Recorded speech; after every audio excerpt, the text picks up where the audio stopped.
Hello, everybody. Thank you very much for listening to this podcast today. I think it's going to be a really interesting one. I'd like to read to you the bio of my friend, Hyla Cass. You probably are very familiar with her work, but she's a nationally acclaimed innovator and expert in the fields of integrative medicine and psychiatry. Dr. Cass is known for helping individuals overcome anxiety, depression, and much more, and also she does this free of any medication, which is pretty amazing for a psychiatrist. She uses natural supplements, of course, and she also uses her own line of hemp oil extracts, or CBD, and she is a frequent media expert on national print, radio, and television outlets. Dr. Cass educates and speaks to both medical audiences and the public, so I know she gets to teach lots and lots of medical healthcare professionals and MDs. I've actually been with her at times when she's talked today for him, for example. But she's also the author of several popular books that you can purchase online still. One of those books is called Supplement Your Prescription, Natural Highs, 8 Weeks to Vibrant Health, The Addicted Brain, and How to Break Free. So it's The Addicted Brain and How to Break Free, and Your Amazing Itty Bitty Guide to Cannabis. So, Hyla, thanks for doing this. I'm excited because, we talked a week or so ago, and thank you for coming on here. Oh, it was such a pleasure, always. Well, what we talked a week ago about was that I had put out in the newsletter another video, actually, of myself interviewing somebody I just adore who's been working with me for a couple of years on a project that we're doing. And he's a genetics student, just graduated on his way to med school. And he became really, really fascinated, I think, from me, actually, and this whole thing about CBD. And started doing a lot of research at the University of Georgia. They actually offered like whole entire day seminars on CBD, which he attended and then did a lot of research on his own. And I thought, well, hey, let's do a podcast together. So it went out in the newsletter. And then Hyla, first, I think she texted me and she said, that isn't really the full story. And it's kind of a disservice not to tell the full story. And I said, great, let's get on a podcast together and tell the full story. So here we are. Here we are. Yeah, great.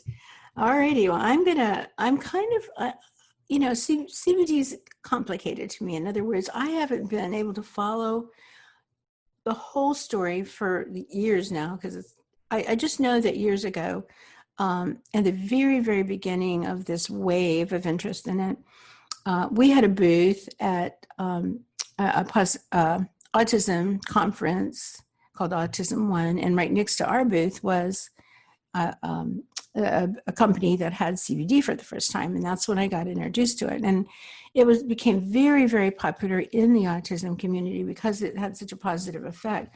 But it didn't always work for everybody, and it seemed that they had to change, brands. And so it was to me, it brought up more questions than it did answers, and I just decided not to go there. So this is, I'm kind of a novice, very much a novice. I may ask you some really dumb questions, but could we first of all start off by talking about full spectrum CBD, which is what you told me most people sell. It's your products are full spectrum, and isolates. Sean was talking about isolates and on what, and all his research that he's done at the university there and all the learning he's done has been on isolates. So can we start off first of all by talking about the difference?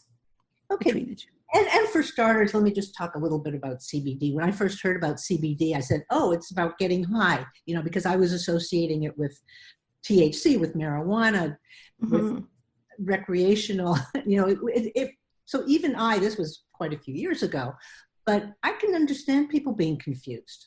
Oh, good. I've had people think that they need to go to a dispensary to get it. You don't. Because CBD is distinct from THC. THC is the part of the cannabis plant that gets you high. CBD is the non-high part.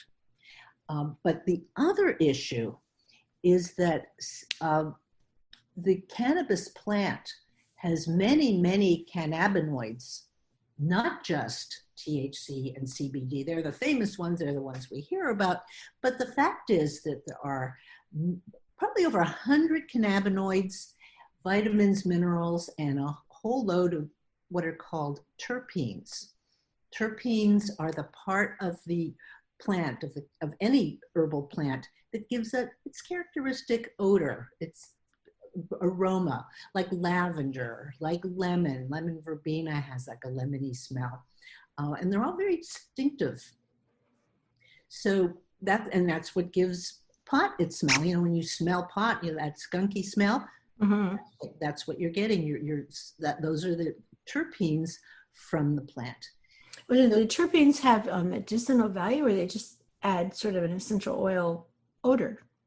Well, essential oils, as we know, are extremely healing. And different essential oils have different qualities, different healing qualities. Some are good for pain, some are good for anxiety, and so on. So when you have the whole plant, the whole cannabis plant, you have all these cannabinoids, the terpenes, the vitamins and minerals, even some amino acids. So it's very rich. You know, like any herb, you're not going to isolate just the active ingredient. You're going to use the whole plant because that's how nature made it. And these are all made to work together synergistically. And that's called the Entourage Effect. So when you have a full spectrum CBD, you have one that has to have less than 0.3% THC. You're not going to get high from it.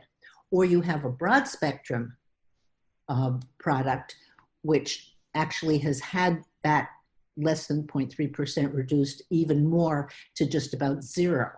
And the reason for that is not that you're going to get high from the other, but for certain people who say military, police, or if your job involves drug testing, and if they're testing for THC and it's not considered legal, I mean, federally, it's still not considered legal, even though we have dispensaries in all the states, you could have a problem. You'll have a positive test. So even with a full spectrum CBD that you go into your health food store and buy, and everywhere I go, I literally have seen it in gas stations, which we should talk about that, you know, who can you trust kind of thing. But so somebody in the military, which we have someone in our family in the military, he is always worried about that. He'll never take it, even though he actually used the anti-anxiety qualities, but he's worried about the testing. So are you saying that if it has any THC in it, it's going to show up on a test, or sometimes are there some that you can take safely? Yeah, there are some. There's CBD where the THC's been removed, and there's CBD that, by definition, CBD, which is from the hemp plant, can have 0.3% or less and legally be sold over the counter. It's not considered a THC product. I know, but that little tiny 0.3%, is that going to show up in a drug test? If you take it chronically, and most people are taking it, you know, over time, THC really does accumulate in the fat cells. So you just have to be careful. You can't promise people that it won't accumulate and that you won't have a positive drug test. So to be on the safe side, people that are subject to this kind of testing should get the THC free. That's all. And we can just stop at that part, because there's a lot more to talk about. And I really want to address what I picked up on when you were having your interview with Sean. He was talking about very high doses, 100 milligrams or more, 500 milligrams. And what he was referring to is the research. The research has mostly been done on isolate. The reason for that? It's controllable. It's like doing pharmaceutical research. They isolate a particular pharmaceutical, a particular chemical, and that's what they test, as opposed to testing it, testing like the full spectrum CBD. Most of the research is on isolate, and when you use isolate, you need to use very, very high doses. And you run into problems with that because the higher doses can actually give you side effects. It can also give you unwanted effects. For example, if you're taking it for anxiety, there's what's called a bell curve. So you take up to a certain amount, it gets better and better, and your anxiety is relieved at a certain point. But if you keep going higher, then you're going to have your anxiety recur. That's what the bell-shaped curve is about, as opposed to taking the full spectrum, where you have all of the different cannabinoids and terpenes. You don't run into that. You actually just keep getting better, and at a certain point you'll plateau, and then that's your dose, and you don't have to take any more. So are you saying that people with an isolate, for example, if they're prescribed it by a doctor, and you said the pharmaceutical companies are going to be, they're looking at the isolate because they want to use it. Right? No, I'm not talking about being prescribed by a doctor. I'm just talking. Okay. No. I'm just, let's say you buy an isolate. Okay. So you're going to start taking a higher and higher amount, or what about just accumulating? Like you take 300 milligrams today and 300 tomorrow, and the next day and the next day. Is that what you mean by increasing that bell curve? And then no, it okay. Means, they did a study in Israel in 2015 at Hadassah Hospital, Hebrew University, where they took these poor little rodents. I think it was rats or mice, and inflicted an injury. So they had an inflamed paw, and they were given CBD.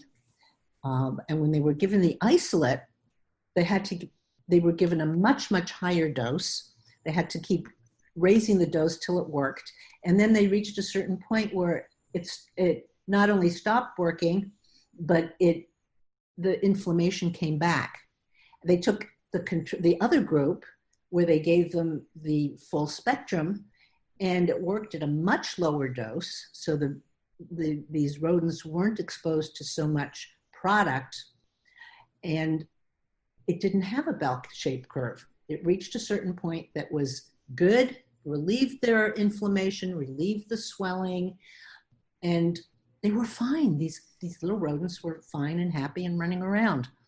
So that was a landmark study. You can look it up. I actually quoted it in my blog. I have a blog that says it's not just CBD, full spectrum hemp oil, or CBD isolate, and where I explain it all in a lot of detail. So if you don't catch it here, you can just list that on your website, and people can go to it and really spend time understanding this concept. Basically, would you give them your website right now? I'm going to ask you again to repeat that later, but just in case, sometimes people like to go to the website while we're talking and see a picture of you. My website is cassmd.com, CASSMD.com. So thank you. And if you want to go specifically to the blog, there's a place that says blog, and then you go to the hemp blog. And we're talking about, it's not just CBD, full spectrum hemp oil or CBD isolate. That's the one they need to look at. Right. Well, okay. So go ahead. Yeah, the point I want to make is you don't want isolate. Isolate is good for research. Nowadays, there are more studies using the full spectrum because that's what's really most effective. And it's what we want to use. It's what you and I want to use. The researchers, it's another story. As I said, they want to have a isolated pure product. I don't think it's very practical. Like, for example, there's a study that I like to quote, and that is to show how useful CBD is for speech anxiety. So most people would rather die than give a speech in public. It's really scary. So they took people that are really, really frightened of giving speeches and gave half of them some CBD, and half of them did not have CBD, and they were tested before and after. And the people who were given the CBD did great. They sailed through it, even though they had been very anxious, generally giving speeches, they were fine. Whereas the group that didn't have the CBD were just as nervous as ever, and they had a miserable time. So that's a good thing. It shows that CBD works. The negative thing about this study is they used 600 milligrams of CBD. And I'm looking at this, my people don't use that much. And you look at it, it's isolate. That's why.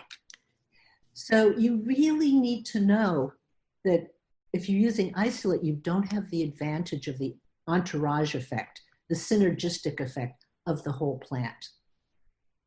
One of the side effects that I notice from the isolate, as you continue to take more and more and more, is actually it affects your sleep, which is why people are often taking CBD today for sleep.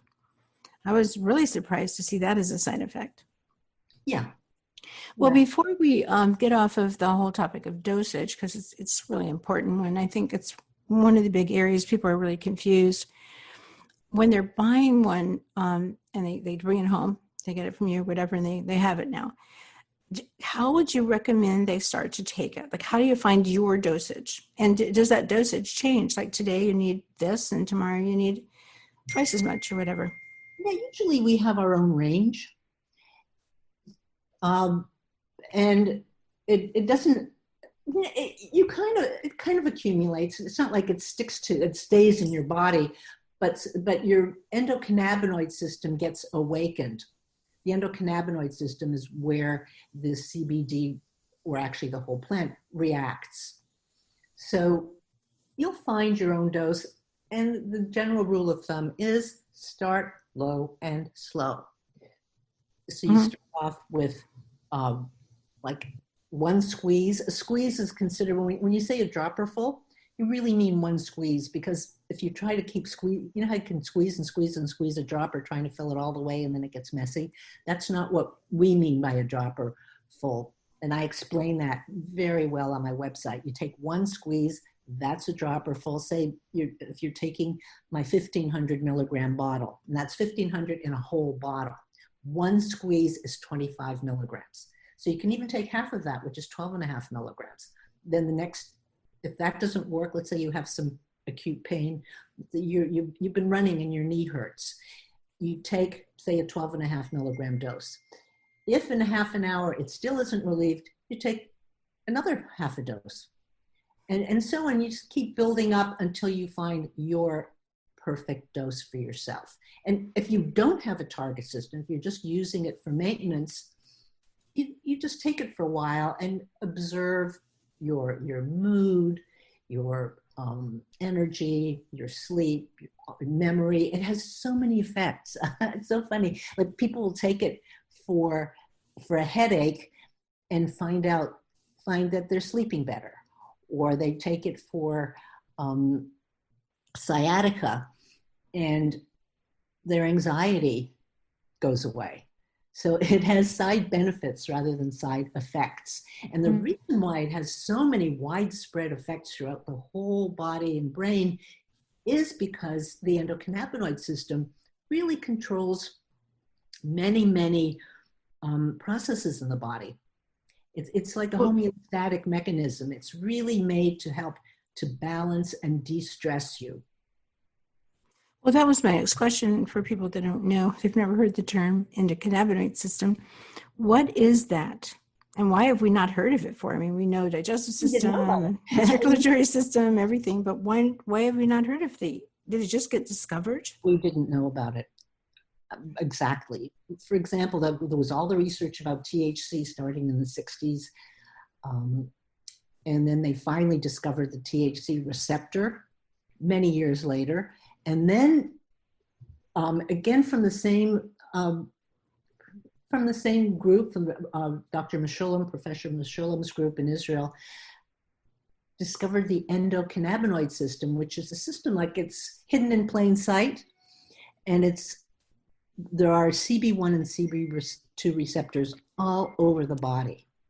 The CB1 are mostly in the brain, the CB2 are in the organs and in the blood, in the immune system, in the gut, which is a lot of the immune systems in the gut, and it all talks to each other. And it helps the body to work in a sort of a balancing way. It's really a basic balancer. body balancer to help us to de-stress, to rest and restore ourselves.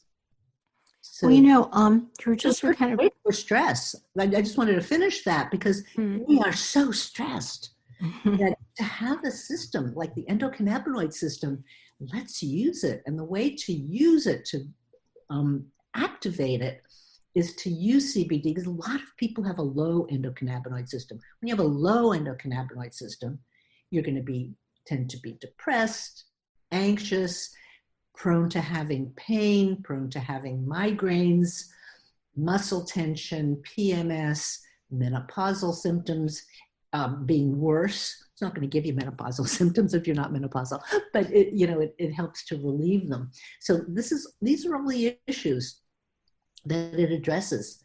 So when we raise the endocannabinoid system, it's like we're filling up our reservoir of this really wonderful balancing system, anti-stress system, mood enhancing system. So, and we only discovered it a number of years ago. Wow, it's amazing. I mean, I'm shocked that it took so long to discover it. And I guess you're saying because the research was squelched on, because THC was considered so bad, they just stopped looking. Yeah. Well, but so you actually brought up, well, one thing I immediately visualized is that I see what you mean, that these receptors are all over the body because of all the different, everything that it's influencing, like calming you down, and for example, and improving your digestion and all. So you were mentioning, the receptors for the brain, the receptors are in the gut.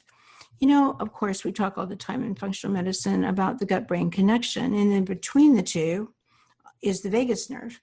And that is a really important nerve for that parasympathetic response where the rest and digest part of our nervous system. So is there anything about that you're a psychiatrist, the perfect person to ask, but have you got anything to say about that, like the gut-brain connection? I'm always wondering what effect it's having on the microbes in the gut, if there's any research on that. And then we have these two being connected by this vagus nerve. Is there research on really positive effects on the vagus nerve? And does it have receptors? It does. And the microbiome also interfaces with the endocannabinoid system. And it's a lot we don't quite understand, but we do know, we're knowing more and more that everything is connected. It's so kind of crazy that in conventional medicine, you go to one doctor for your heart, another doctor for your arthritis, another doctor for psychiatry, for your mood issues, when in fact everything's connected. It's all physiological. We have to look under the hood. We have to look at all these connections, like the gut, the brain, the vagus nerve, the sympathetic nervous system, parasympathetic nervous system, immune system, and see how it's all connected. And so the corrections that we use are much simpler and more elegant than throwing drugs at people.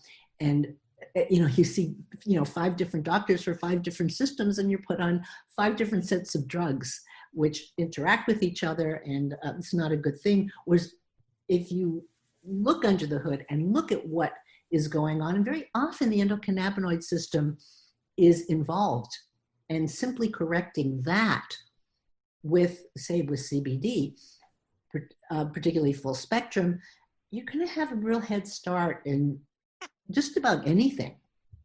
Whether it's, I can't make medical claims. I can't say, treat your arthritis, treat your heart problems, but I can tell you that there's really good research showing that it's really good for cardiovascular health, for blood pressure balancing, for the immune system. I actually did a blog on the immune system, and it balances the immune system. So it not only helps you have better immunity against bugs, including viruses, but it also balances you in terms of autoimmune issues. So it's like to have 2 opposite effects, but it's a balancer. So, well, that's at this time, just the very positive effect it has on the immune system is huge. I was thinking though that the stress, you mentioned the sympathetic nervous system, just so people, I used to be one of those people. I would always get confused, like, now, which one is the sympathetic nervous system and which one is the sympathetic? The sympathetic is the stress, run away, fight or flight, just for people that didn't know that. And so that's pretty powerful, because one of the things I've learned over all these years, that no matter what you've got wrong with you, gut problems, SIBO, histamine reactions, whatever you think is going on with you, the first place to start is you've got to calm down stress. And I look at people's genes, and it's one of the first things I like to look is this somebody genetically that is naturally going to have a lot of anxiety and be stressed at every little thing. So what we're going through right now, of course, and the confusion, the fact that we can't really trust what we're hearing, that's deeply stressful at a really deep level. So it sounds like the CBD full spectrum has come along at a much needed time for all that it's doing. Exactly. I mean, it's handling stress, anxiety, immunity, depression. And again, I'm really talking about research that's there backing up what I'm saying. So it's important not to make drug claims. Mm-hmm. So what I'm saying is we have really good research, and I see really good results in patients, in my readers. I had a friend with sciatica. We were at the Natural Products Expo, and he had sciatica, and he didn't want to take an opioid. Smart guy, but he was in a lot of pain, and he'd never tried CBD. So I had some on me, of course. Mm-hmm. So I came with me, and I said, "Here, try this." And he tried a dropper full. He had big guys. I gave him a whole dropper full of the 1,500 milligram bottle, which was 25 milligrams, and it sort of helped. And then, 10 minutes later, I gave him another same amount. So at this point, he had 50 milligrams in him. And lo and behold, his sciatica went away. So I gave him the rest of the bottle. I said, "Here, walk around with this." And when I checked in with him at the end of the day, he was great. He had walked the floor the entire day, no pain. Wow. And did he have to keep using it, or was that dosage you gave him? Every about 4 hours, he had to redose. So we determined what his dose was, and that's what he took. And to this day, he's taking it. This was a couple of years ago. So chronic use, like somebody who takes it every day, like he's doing, is there eventually a side effect from always using it? I think that might be another big one. Like, how long can I take this? Should I take a break from it? The interesting thing is, first of all, it's not addictive. So when you stop taking it, you don't go through withdrawal. But it's a good idea to go off slowly, just because for anything that you're taking, you don't want to shock your body. But it's not, you don't go into withdrawal like you would with other substances.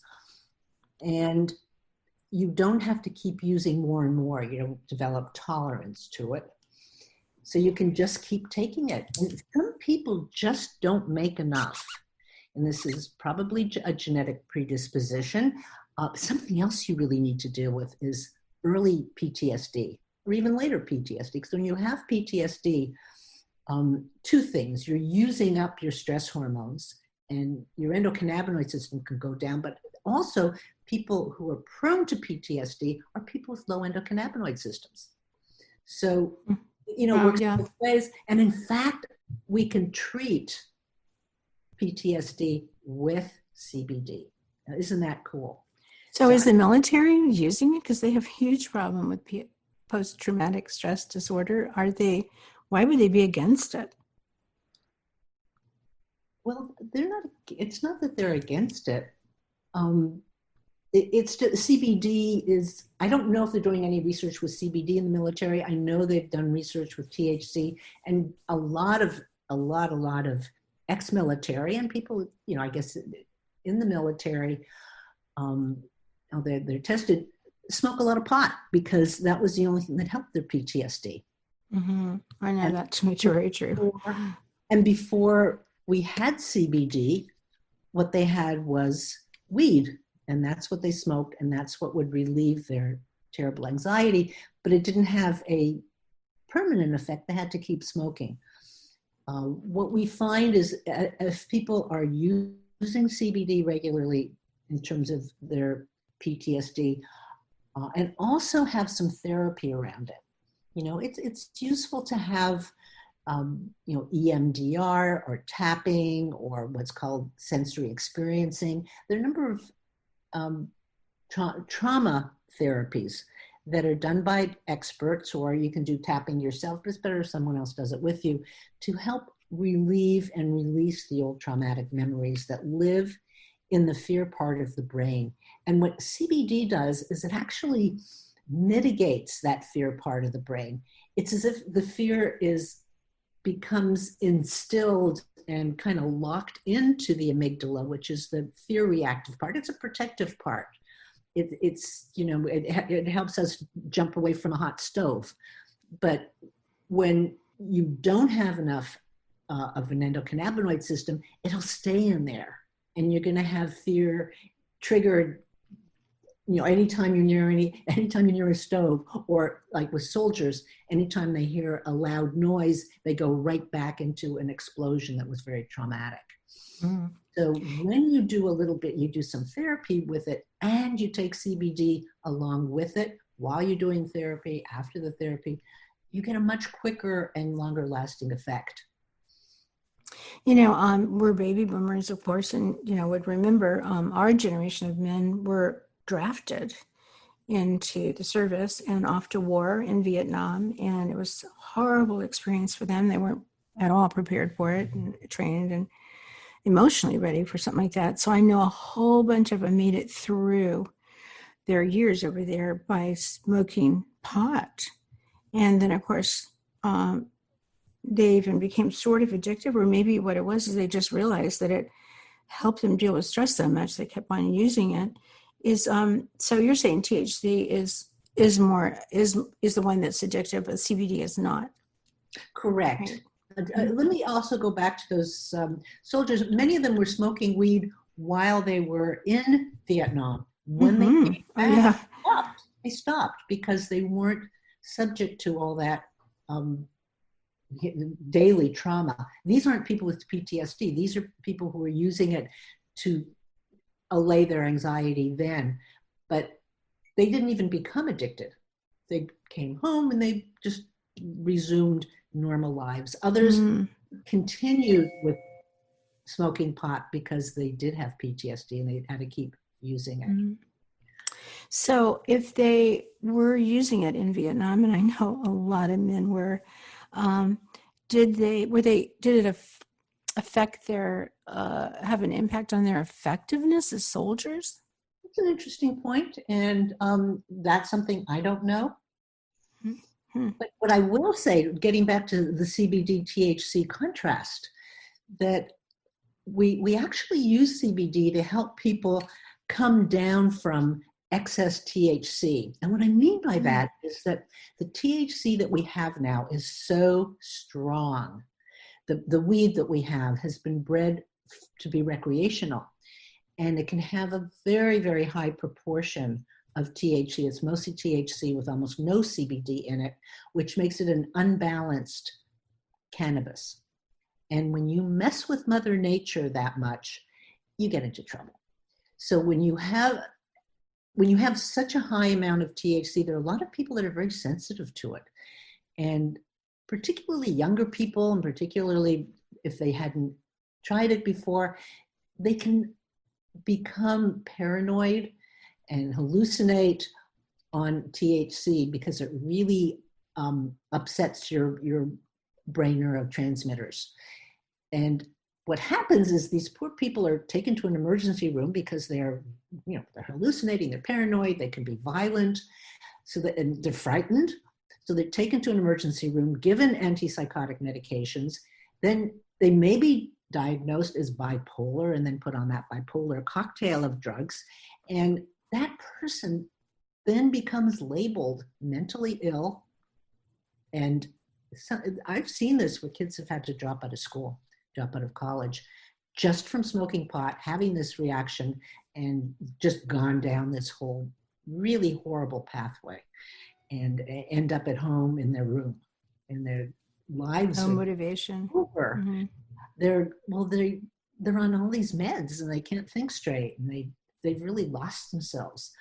And the truth is, if they had come to someone like me in the first place, maybe I would have allowed them to have a drug just to get down from the acute discomfort of and if they're violent and all that, they're hallucinating, you may need a drug. But CBD will go a long way toward balancing out the excess THC, just like it does in nature.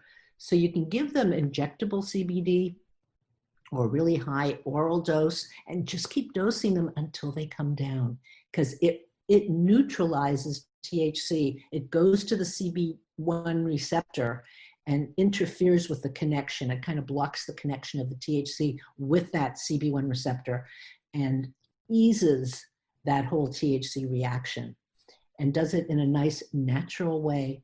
And the person is left feeling, they come down and they calm down and they're okay. And then what you know about these people is that they are also probably really low in endocannabinoids, that those are the people who are most prone to this, even though that THC was pretty darn high. So give them CBD for a while and they will do well. They can go back to school, they can resume normal lives, and they've learned that they had better stay away from weed. That is great to know. And so basically, just to repeat this, the CBD is blocking the THC receptor. It's blocking the THC receptor, the CB1 receptor, which THC reacts with. Okay. But it has its place, the THC. We don't want to completely throw it under the bus. I mean, it seems from what I've read that I was not part of us. I was not at all, because I have written in my book, Natural Highs, I wrote about medical marijuana 20 years ago, when it was not legal, it was not accepted. And I was one of those people who was really advocating it. In fact, studies came out of both Britain and legal decisions came out, or legal recommendations came out from panels both in Britain and the US recommending medical marijuana, but they were both thrown out by the government, both governments were afraid of legalizing or decriminalizing. And we've come a very long way since then, but where we've come to is not a good place either, where it's so readily available, especially to young people. So I think there's definitely a place for medical marijuana, even a place for recreational marijuana. But one has to be very careful, know your physiology, know your reactions. And you look at genetics. I mean, you don't have to do a genetic test to find out, but you can find out that you're likely to be a hyper reactor to THC or not feel good on it. And it's just your physiology. So I would not throw it under the bus, but like anything, it needs to be taken in moderation, whether recreationally or as a medicine. And it's a very good medicine for cancer, even for pain. If you have some THC in the mixture, it's a little better, but then you have to go to a dispensary, and that's a whole other journey. And very often simply using CBD itself with the whole plant, the whole entourage effect with the terpenes and the other cannabinoids will do a really good job with pain, like it did for my friend with sciatica. And just relaxing, if you're using it to feel more comfortable at a party or a social situation, you tend not to be, and just taking the CBD puts you there too, right? In that relaxed, friendly, sociable state. That's exactly what I was saying, like those people with the speech anxiety, the presentation anxiety, same thing, social anxiety. So if you're going to a party, take some CBD. It'll chill you out, make you more social, just take the edge off. Well, you said that the THC is stored in the fat cells. Is CBD stored in the fat cells? And then if you stop using it, and even if you gradually, come down, if it's stored in the fat cells, it seems to me that it would be, is it released, or will it stay in your fat cells throughout your body, or does it slowly get released into the bloodstream and then you have sort of effects as if you are on THC, but you're not taking it any longer? Yes. So if you have, but you started off saying CBD. I think you meant THC. So Oh, dear, I did. I mean, yeah, exactly. it's stored in the fat, THC is stored in the fat cells, right? and our brain is about 60 to 70% fat. So we do have it stored in our brain, and people who have been chronic users, even after they stop, it'll be some time before they can clear it all out. Now, saunas help. Taking CBD helps.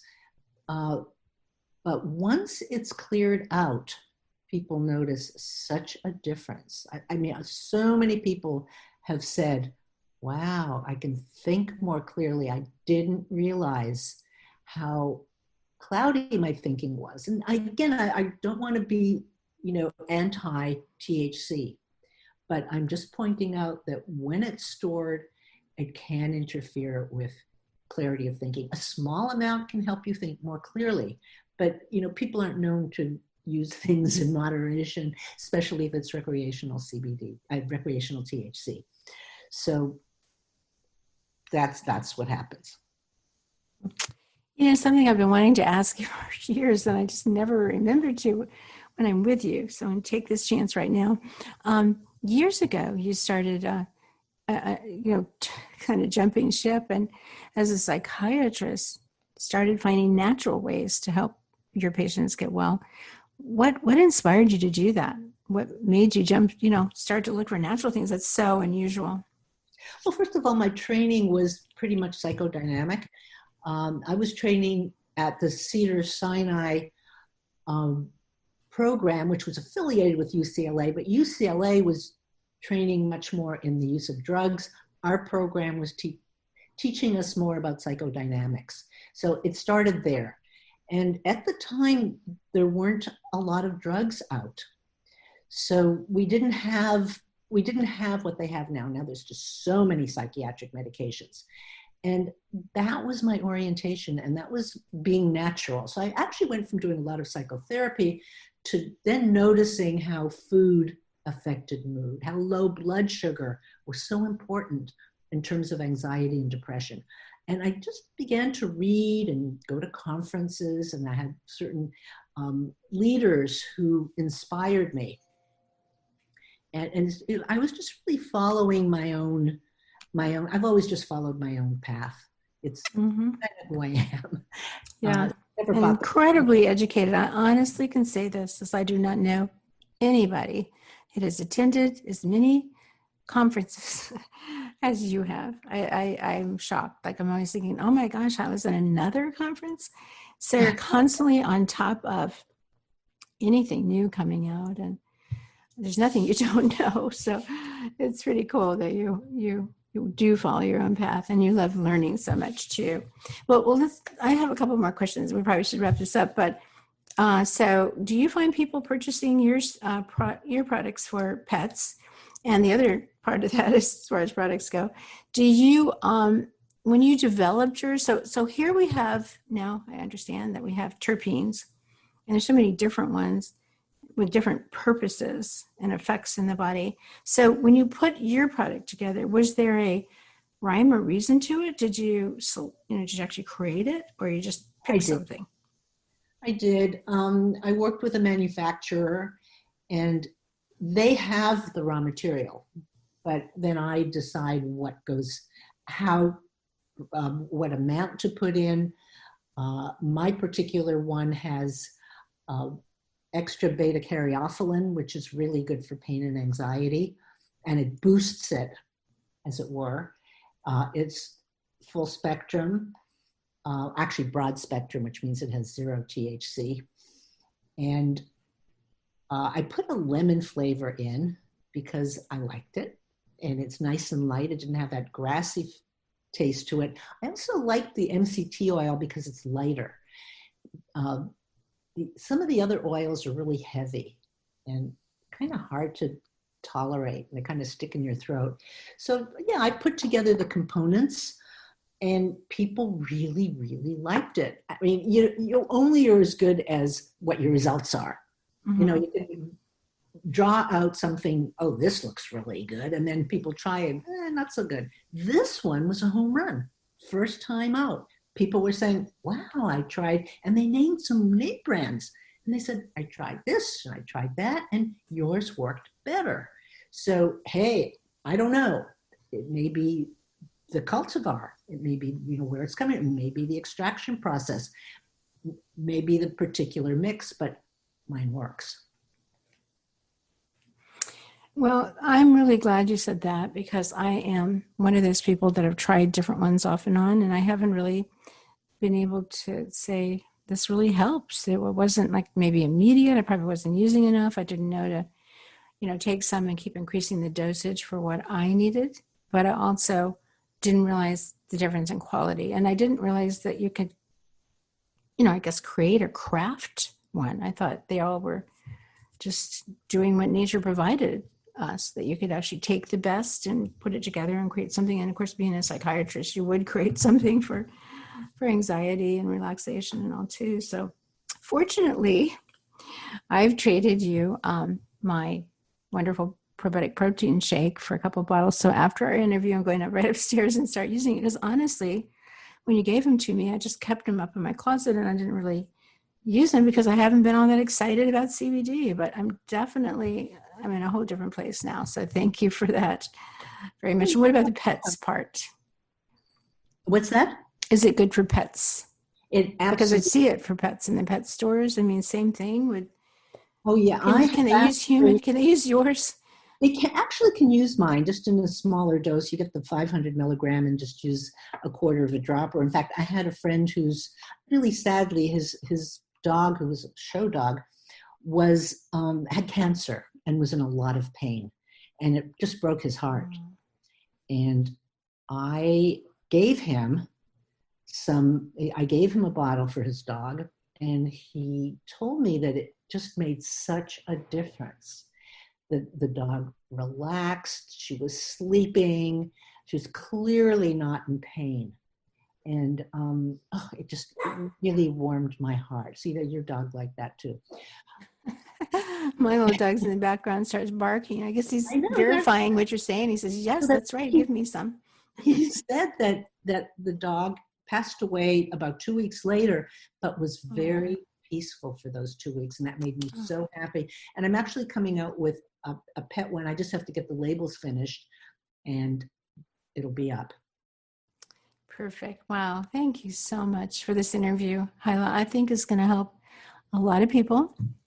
They're going to feel more comfortable. They're using it and they're going to realize that it's something that they do want to, one of the supplements they definitely want to take now. So thank you so much. And if people want to order yours, they just go to the website. But so you can just give us the website address again. It's cassmd.com, CASSMD as in medical doctor.com, and then go to the store where you're going to find my hemp oil. And the reason why I call it hemp oil is because it's not just CBD. And I've been saying CBD throughout this program because it's for short. But when I'm saying CBD, I'm really meaning this entire full spectrum product. So full spectrum, but specially created especially created by somebody who knows what she's doing. So I think that's wonderful. And just thank you very much for this whole interview today. Oh, you're so welcome. What a pleasure. Always great talking to you. And thank you for the contribution that you make. I listen to your podcasts and I read your newsletters, and I'm always learning from you. And I love your protein powder. I was going to say, you love and your greens. I'm so pleased that you do. Makes me happy that you say, I love your protein powder. And nothing makes me happier when you say that. So. Well, it has everything in it. I don't have to add all these other ingredients. It's like all there, all in one.